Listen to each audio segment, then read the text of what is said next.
Thank you for joining us. I'm Max Foster in London. This is CNN Newsroom. The death toll has increased in an horrific apartment fire here in London. Officials say the difficult search to find others is just beginning.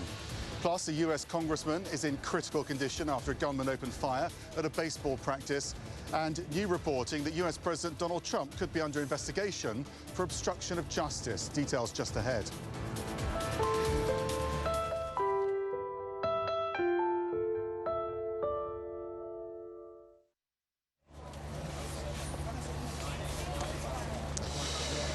Well, we're going to be following the horrific incidents as they unfold here. What happened yesterday, of course, was a fire in a building and a search and rescue effort. Today, it's about recovery of bodies, but also recovery of lives for those that survived it. I was just up here on the road, and friends of one of the missing was putting posters up. This is a girl, she's just 12 years old. Her name is Jessica, and her parents were in the building. They left, but their daughter was left behind. So the parents now putting their mobile phone number up around London in the vain hope that she's somehow in a recovery centre, perhaps, or in hospital. To think that the lucky ones here are the homeless and the injured. We've had an update as well from the fire service and also the police service, and the number of dead is rising all the time. But what we did learn is that the fire service haven't been able to search half the building properly because it's in such a precarious state. They've got to shore it up. It's going to be days, if not weeks, if we get the final death toll. They brought in police sniffer dogs as well to try to identify victims. It just expresses what they've got facing them here.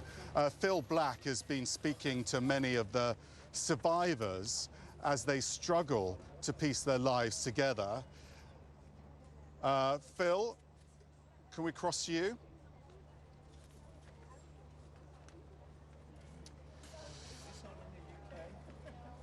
Okay, there's an investigation, of course, going on. We're in the very early stages of that. Huge amounts of concern and anger amongst the community here about this fire, the rescue, but also what could have been done to prevent it in the first place. Fred Pleitgen has been following the investigation. The first fire crews that arrived at the Grenfell Tower said they were surprised at how quickly the flames were spreading, eating their way up the side of the high-rise so fast many couldn't escape in time. I heard people screaming, you know, save my child, things I don't want to repeat, but they were screaming in stress. People who were trapped in the building. They were trapped in the building. They were under duress. But in all the sorrow, serious questions about the building's emergency plan and its safety. The most recent guidance by the office managing the property from a newsletter to residents from 2014 telling occupants to stay in their apartments if there's a fire. That guidance, while not uncommon for high-rises, may have proved deadly in this case. Now, the lighting in the fire stairs didn't work for the first 10 floors, so it was in complete darkness. There was no evacuate. The evacuation procedure was to stay in your property. A local advocacy group went even further, repeatedly calling the building's fire safety inadequate in the past years, after the local council invested millions refurbishing the tower. Writing in its blog on Wednesday, all our warnings fell on deaf ears, and we predicted a catastrophe like this was inevitable and just a matter of time. Residents who escaped the blaze and other witnesses say they believe the cladding on the building's exterior may have fanned the flames. The company that installed the cladding on the exterior of the London apartment building said in a statement that it is not aware of any link between the fire and the exterior cladding to the tower. A councilwoman telling CNN she believes local authorities are not to blame. Yes, people have been flagging up their concerns about this building, but as you probably know, the council's just done a $3 million refurbishment on it, during which obviously we hoped and we felt with our contractors that we had dealt with all those concerns. The main contractor for the refurbishment says the work met, quote, all the required building control, fire regulation, and health and safety standards.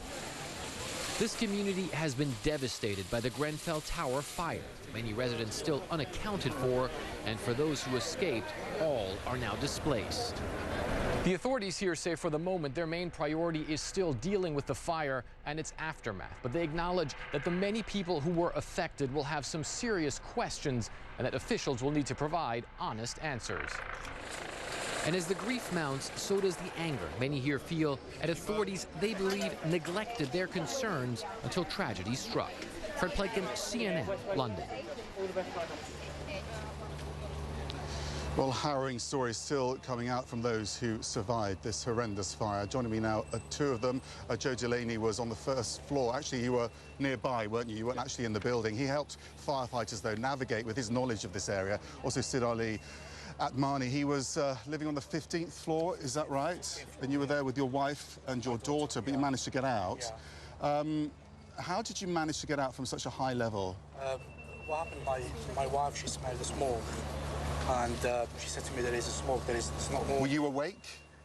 We was going to sleep, so yeah. I was about to sleep. And I wasn't feeling well as well, I was very ill. And I was in the other room, and she was with my daughter in the other room. And she opened the door, she came to me, she said, there is a lot of smoke. And then she come out, she said to me, I'm gonna check. She come out, when she come out, she got downstairs, she found people on the stairs. So she went out with my daughter. Yeah.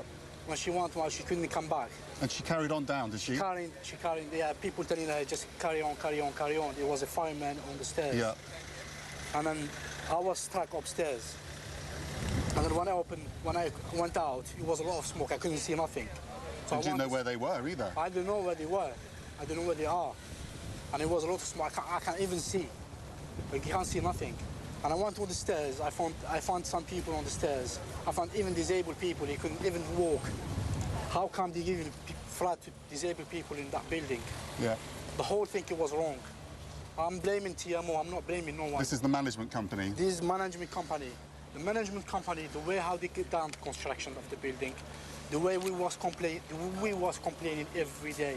We'll talk about that a bit more in a minute, but you were outside in a separate building, but you saw what was happening from outside. Yeah, the building I live in is Barrington Walk, which is the one that's parallel to the road that all the fire engines ended up getting stuck on. A neighbour of mine knocked me within about 10 minutes of it starting. It was just before 1:05. All I was wearing was shorts as I was on my way to bed at the time. We walked out. I saw what was happening. We all started to shout up at the building because we could see the fire was building up the side and no one wanted to go downstairs and start buzzing from 0 to 120. Yeah. So we were all shouting and throwing things up. After about 20 or 25 minutes, we figured that that was pretty much futile. And also you could start to feel the heat and things were starting to rain down on top of us. And you saw how quickly the flames moved up the outside of the building, which is what everyone's analysing today. Yes, within 30 minutes, the flames had gone all the way up the emergency staircase in the middle. Within an hour of it starting, they'd engulfed this entire quarter of the building that's facing us. Yeah. Within 2 hours, the entire top of the building, and within 3, the complete building was gone. But you were inside, so the flames were around you. So I know the official advice from the fire service as well, is to stay in your apartments in this sort of That's what situation. they say to people, but you went against that advice, and that saved your life. Yeah. But what made you do that? There's no way I'm gonna be like inside, and there is no way to go. If things goes worse, I'm gonna die inside. So that's why I didn't stay inside. So you just ran down the stairs? My neighbor, he died inside. It's just next door, opposite of me. He died inside. How do you know that? He died. I couldn't see him. He's got dogs. Yeah, I couldn't see him. Was that Stephen? Stephen, yeah. I couldn't see him. Stephen has sadly passed away. I've spoken with his daughter. Because the advice they're telling people, stay inside. You can't blame yourself. I mean, the sort of things that went through your mind, you had to save yourself. I can't stay inside because I know the situation of the building. I know the construction of the building. Yeah. I know the unsafe. It was unsafe.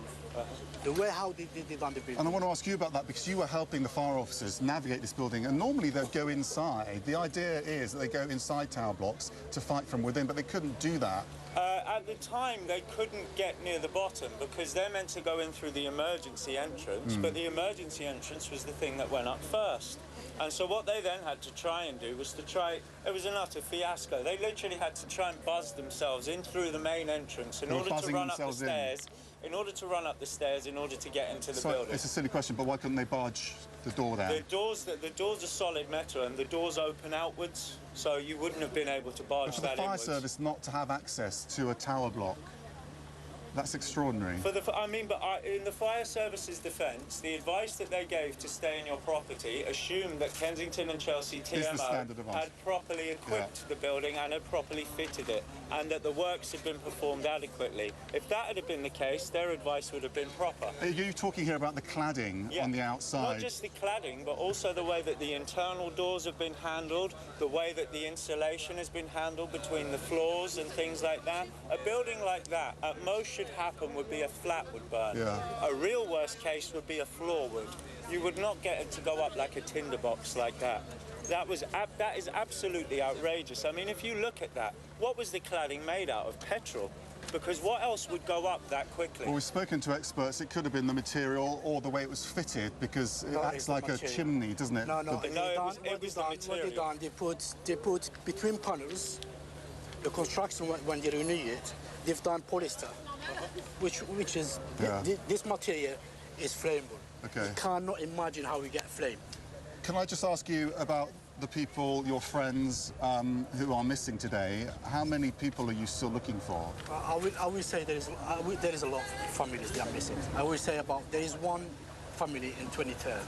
There is another family in 24th. I mean, if you could show this to your camera, do you see this line that's going up the middle there? That's the stairs. That line is the emergency staircase. So how the hell are people meant to use that emergency staircase? Okay, I mean, you see? How are people meant to use that? You see? That was the first thing that went up. And the reason that went up is because gas lines had been fitted along there. As a cost-saving exercise, well, when they I mean, were this is giving going to be everyone part. boilers, I saw blue flames. Well, this is all part of the investigation. I mean, I absolutely understand your anger, but this is all part of the investigation. We've been told to be quite careful about what caused what. But just tell us, there was a gas pipe being installed there were gas in a pipes staircase along either side of and that was newly installed. Those were newly installed. And when you were they gave concerned you the that wasn't a secure fire area either, so taking bricks out? People they complain. They don't petition for that. They refuse the pipes to be made there, to be built there, and they done it. Even the people, they see people they're not happy, but they done it. I mean, look, I'm not an architect, I'm not a builder, but it certainly doesn't seem common sense in any way to me to fit gas pipes along an emergency exit. Well, I think on the most basic level, this is a refurb that finished last year, right? Yes. And it was a modern building. Yes. And today it's in cinders, so there's a problem somewhere. There's clearly a problem, isn't there? I mean, that building was constructed in '74. Well, they spent 9.8 million on it last year, and yet look at it now. What was it worth? And you know, a lot of the works that were done there were for aesthetic reasons, because people didn't like the ugliness of this building. What do they think of that? You know, what do people around here now think of that, looking at that every morning? When you were inside and decided to run down the stairs, you were describing there were disabled people on the stairs struggling down. There was disabled people on the stairs. You were helping who you could, but what went through your mind in terms of getting out or helping or staying? I mean, what was driving? To be honest with you, with me I was shocked. I don't know if I go up or I go down. I don't know what even I was doing. I hold the guy, he was with the clutches. I'm holding the guy, and the guy himself, he couldn't do nothing. He couldn't even move because he was shocked. Yeah. He was moving like very, very, very slow. And he was disabled, the guy was disabled. When I went downstairs, she was, I think his wife, she was screaming. She was saying to the fireman, I have my brother, yeah, she was saying, my brother is upstairs. I said to her, your brother is above us, he's coming down now. He was like disabled guy. How come? And you didn't know where your wife or your daughter were, and you saw them at the bottom? Did you see them? Yeah, when so they I were went waiting out, at the bottom? Yeah. I mean, I got given this poster just before we came on air. And this is a girl you might know. I mean, Jessica, do you know her? Yeah. 12. Yes, I recognise her face. I mean, the tragedy of this story is they weren't as lucky as you. The parents got out, but the daughter didn't. And they're now putting their phone number up on phone boxes. I mean, to think of yourself as lucky and yet you're homeless, I mean, what's that mean to you today? Or is the anger It's a very hollow taking sort over? of luckiness, isn't it? The anger I have, I don't have any anger. I lost my house. I don't have that because you can do it again and again. The anger I have, these people, the management, they wasn't listening. They wasn't listening. They never cared what people saying, what people complaining for, what people they want. They put boiler in the entrance of the flats. Even the people, they refuse, the tenants, they refuse, and they done it. They done it. They refused the pipe to be made on the top of the doors. This is your flat, this is the doors. You have pipes, gas pipes on the top. I never see it in my life. It doesn't seem logical, does it? And none of us are experts. I never see it. No. No, I mean, none of us were experts, but the Grenfell Action Group were raising issues from 2012 onwards. You saw people jumping out of windows. A baby was thrown out of a window, we understand. I saw the woman who was holding her baby out the window. I have video footage where you can hear people screaming and saying, please help me or please help my children. They were screaming. It was truly awful to see. And then when I was out the back, I saw two people jump. Now, I was told that there was an air cushion eventually installed somewhere downstairs by the fire brigade. Anyone I've spoken to hasn't seen it. You know, I'd like to think that there was, to be honest. What happened to the baby? The baby was caught by some other residents who were holding sheets downstairs. And the mother? The mother, I have no idea, but I do know that the people who were holding the sheets weren't as lucky with everyone that they tried to catch. Did you see that? I did not see that, and I am very grateful for that fact. Did you think about jumping out of a window? No. Because you were out early, actually, weren't you? When I opened, no, the fire was... Yeah, but the people at the windows, presumably, the ones in their flats ablaze, whereas you had managed to at least get into the corridor. Yes, when I opened the window, my room window, the fire was the floor under me. It was already coming to my floor, to my apartment. So the only action I took is to get out. Yeah. That's what I did. I didn't think nothing. I have to go out. What are you doing now then for survival? And you didn't. What were you wearing? You just had what you. I wear this one, and this one I went out. And that's all you've got left. That's it. Of all your possessions. That's it. I haven't got nothing. So how are you surviving? You haven't thought about it. It's amazing how the community's rallied around, though, isn't it? Yeah, it's amazing how the community is rallied around. It is appalling how the council and the TMO haven't, frankly. Yeah. The first thing that I noticed that the TMO did was I checked their website at 3 a.m. that morning when I was leaving the area. They'd removed the page about the redevelopment and regeneration of that block. Ryden, the contractor, removed their page by 7 a.m. Studio E, the architects, removed theirs by 5 p.m. that evening. They're the ones that carried out the building. Yes, these are all the ones who were involved. TMO oversaw it, right? And the other company. These are all the ones who are involved. And the absolute cheek of the council and the TMO to issue statements saying how upset and, distressed they are. How dare they say that they're upset and distressed by deaths that they caused? The lack of communication has been frustrating people as well, right? Yes. There is one point. There is I don't know if people knows.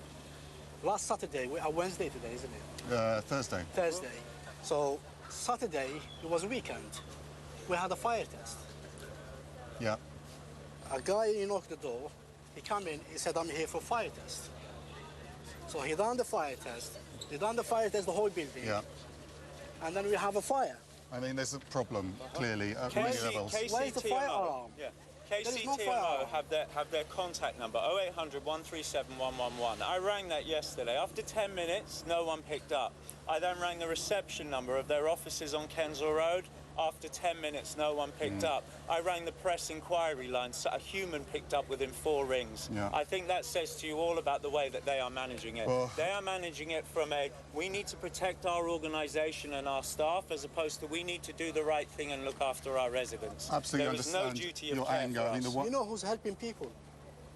The church, Red Cross? Church, Red Cross, people and like you, like me. The point being, it's not the company. the responsible where they are. It is certainly not the richest council in the country where they who are helping us. They should take them to hotels. Kensington Palace. They should take them Palace somewhere. is in this borough. Kensington Palace is in this borough. Kensington Palace is older than that building by a significant amount. Do you think that would happen in Prince Harry's home or Princess Michael of Kent's I mean, home? your anger is utterly understandable, and I'm really hoping that for the best for you and how you move on from here, but I can see why you're not focused on the future right now. Thank you, both of you, and we're going to continue to follow the anger, the response. I mean, there really has been a real lack of communication here amongst the bodies involved, and that on its own is a bit of a failure, but we'll wait to see what the investigation shows in terms of blame. Meanwhile, in the US Capitol, an annual tradition will go ahead as planned, despite Wednesday's horrific attack there.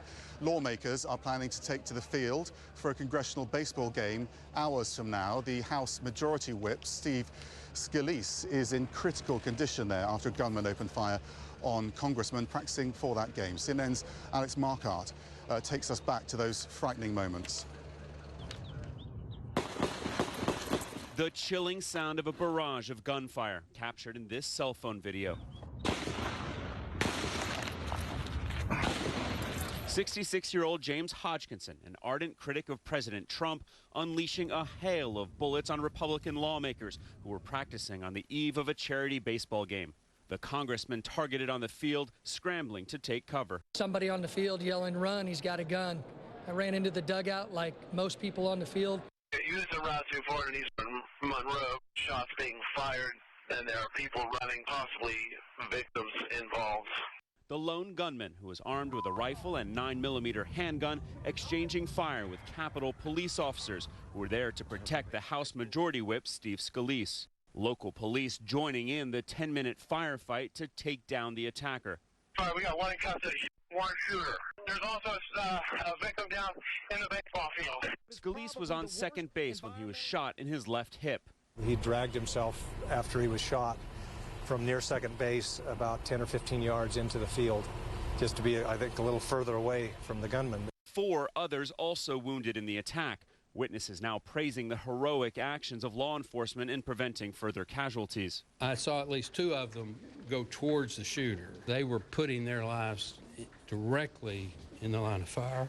It was the Capitol Police that saved us all. Authorities say the gunman drove from Illinois to Virginia in March and had been living out of a white cargo van, spending much of his time at this YMCA adjacent to the ball field, where he was seen the morning of the ambush. He asked me if this team was the Republican or Democrat team practicing. I responded that it was a Republican team practicing, and he proceeded to shoot Republicans. You take that for what it's worth. The attacker's online posts show a hatred of President Trump and Republicans. Hodgkinson writing on Facebook in March, "Trump is a traitor. Trump has destroyed our democracy. It's time to destroy Trump and company." A month earlier, Republicans are the Taliban of the USA. A family member of the attacker telling the New York Times that he came to Washington in recent weeks to protest Trump. The gunman also liked a political cartoon suggesting that Congressman Scalise should be fired, although it's unclear if Scalise was specifically targeted in the attack. Well, in other Washington news, President Trump has made a point of declaring he's not personally under investigation in the Russian influence probe. But that may change. There's a report that Special Counsel Robert Mueller is taking a closer look at obstruction of justice allegations. CNN White House correspondent Athena Jones has the latest on that for you. A bombshell development in Special Counsel Robert Mueller's Russia investigation. The Washington Post reporting that Mueller is now investigating President Trump for possible obstruction of justice. President's firing of FBI Director James Comey propelling the expansion of the probe. When I decided to just do it, I said to myself, I said, you know, this Russia thing with Trump and Russia is a made-up story. There's no doubt that it's a fair judgment, it's my judgment, that I was fired because of the Russia investigation. This development coming after Deputy Attorney General Rod Rosenstein suggested Tuesday the special counsel may be looking into Comey's firing. I can assure you that if Director Mueller believes that that is relevant to his investigation, he has full authority to investigate that and to make any appropriate findings. Sources tell CNN Mueller is planning to interview several of the nation's top intelligence chiefs, including Director of National Intelligence Dan Coats, NSA Director Mike Rogers, and Rogers' former deputy Richard Legett. Sources say Legett wrote a memo documenting a conversation in which President Trump reportedly urged Rogers to encourage the FBI to lift the cloud of the Russia investigation. Neither Rogers nor Coats would discuss their conversations with the president in a Senate hearing last week. Why are you not answering our questions? Because I feel it is inappropriate. I'm not sure I have a legal basis. Although Coats did make this comment about his 3+ year career as head of the NSA. I have never felt pressure to intervene or interfere in any way and shaping intelligence in a political way or in relationship to an ongoing investigation. President Trump's personal attorney, in a statement last night, did not deny that the president is under investigation, instead focusing on leakers, writing, "The FBI leak of information regarding the president is outrageous, inexcusable, and illegal." This statement is identical to a bullet list of talking points issued by the Republican Party, obtained by CNN. President Trump has already expressed his willingness to talk to Mueller. Would you be willing to speak under oath to give your version of those events? 100%. Well, that was Athena Jones reporting, and President Trump responded a short while ago with this tweet. He wrote, "They made up a phony collusion with the Russian story, found zero proof, so now they go for obstruction of justice on the phony story." Nice. Claims that Russia meddled in the US election could very well come up during this, President Vladimir Putin's annual call-in show. Mr. Putin is expected to take questions from the public for several hours. CNN contributor Jill Doherty is listening closely. What have you got, Jill?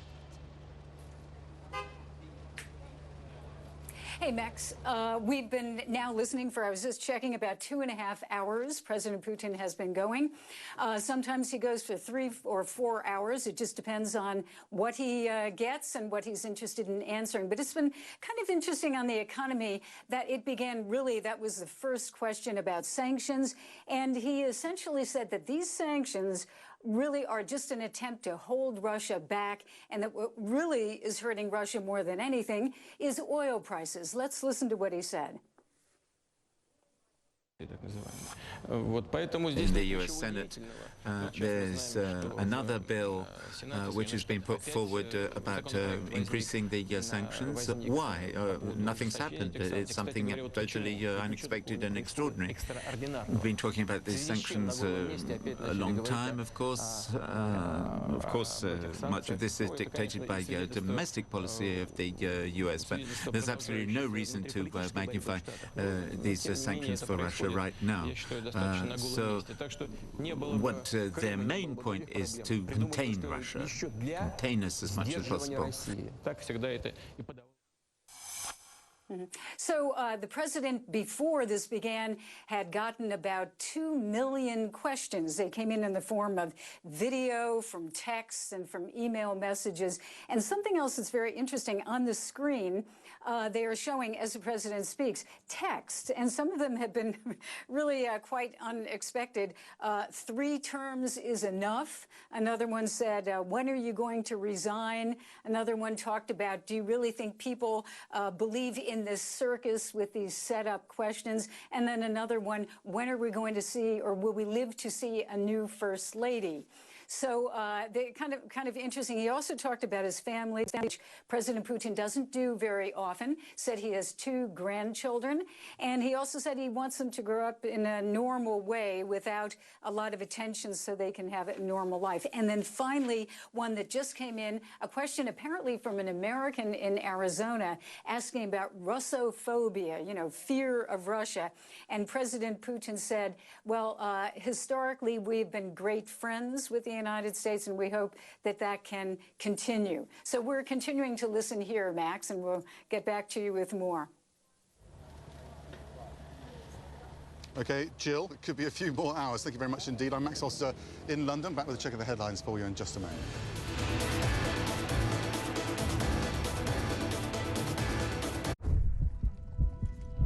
A future market is born. we detect its potential to grow.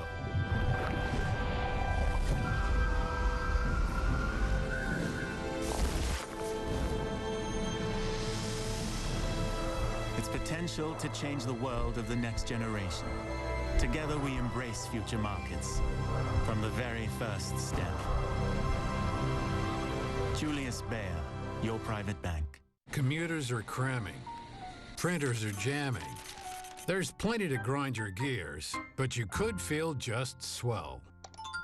Get away. Get home away. From insufferably noisy hotel guests. A whole home. So far away, don't have to share with rental hosts that won't get dressed. These happy, carefree, palm tree wavy, hazy, lazy days when you're away. Book the whole house at homeaway.com.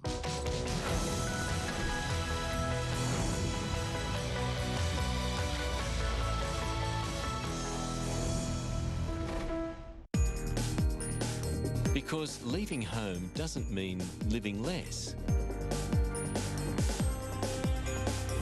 Stay at a hotel that has the news source you trust.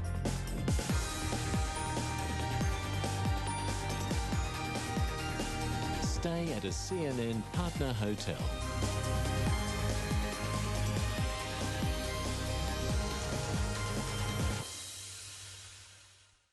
For somebody to tell you their story, it's something I take really seriously, and it's not something you can just parachute in and ask somebody to open their heart to you. To peel away the layers to get to the heart of the person who you're telling a story about.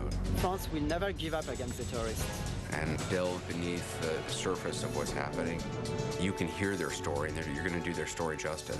You have to show yourself to them. How high was the water? The water was as tall as that tree. CNN's the right place to tell their story.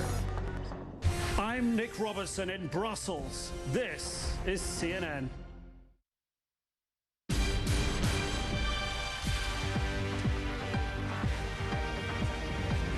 Hello, I'm Max Foster in London. This is CNN News Now. The death toll from a tragic fire in a London apartment building is rising. Police now say 17 people are confirmed dead. But with the search far from over, that number could rise again. London's fire commissioner says identifying all the victims could take weeks. In Washington, the annual congressional baseball game is scheduled to go ahead as planned in the coming hours. Just a day ago, a gunman opened fire on a group of Republican congressmen practicing for that game. The House Majority Whip, Steve Scalise, was wounded and remains hospitalized in critical condition. 3 others were also shot. 1 is in a critical condition. And that is your CNN News Now. World Sport starts next.